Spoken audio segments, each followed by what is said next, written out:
आणि आता जाणून घेणार आहोत महत्त्वाच्या टॉप 9 घडामोडी। राज्यातील रेशन दुकानदार उद्यापासून बेमुदत संपावर। विविध प्रलंबित मागण्यांसाठी देश पातळीवरील all India fair price shop dealers फेडरेशननं हा बेमुदत संप पुकारला। राज्यातील मराठा समाजाचा डाटा गोळा करण्यासाठी वेळ लागेल, मंत्री चंद्रकांत पाटलांची प्रतिक्रिया। आरक्षणासाठी कोणतीही तारीख निश्चित करून ठेवता येत नाही, सर्व्हे आला की आरक्षणाबाबत निर्णय होईल, अशी ही माहिती।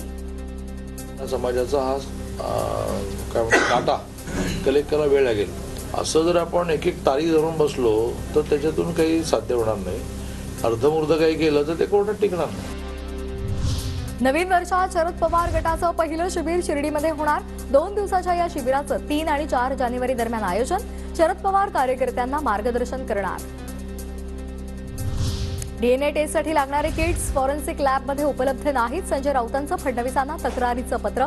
हाय प्रोफाईल आरोपींना मदत करण्यासाठी योजना, राऊतांचा आरोप। लोक निवडणुकांची वाट पाहत आहेत। महाराष्ट्रामध्ये जे सत्तांतर घडलेलं आहे ते लोकांना मान्य नाही। आमदार सतेज पाटील यांची प्रतिक्रिया। महाविकास आघाडी भक्कम, वाद महाविकास आघाडीमध्ये नाही तर महायुतीमध्ये, पाटलांचं वक्तव्य। विशेष करून महाराष्ट्रामध्ये जे सत्तांतर घडलेलं आहे या सगळ्या गोष्टी लोकांना पटलेल्या नाही आहेत आणि लोकांना त्या मान्य नाही आहेत आणि हे मान्य नाही आहेत हे दाखवायची संधी लोक निवडणुकीची वाट बघतात। निवडणुकीत होईल। छत्रपती संभाजीनगरच्या वाळूज एमआयडीसी मधील शाईन एंटरप्राइजेस कंपनीला भीषण आग। 6 कामगारांचा होरपळून मृत्यू। सर्व कामगार बिहारमधले असल्याची माहिती। जखमींवर घाटी रुग्णालयात उपचार सुरू। आगीचं कारण अद्याप अस्पष्ट।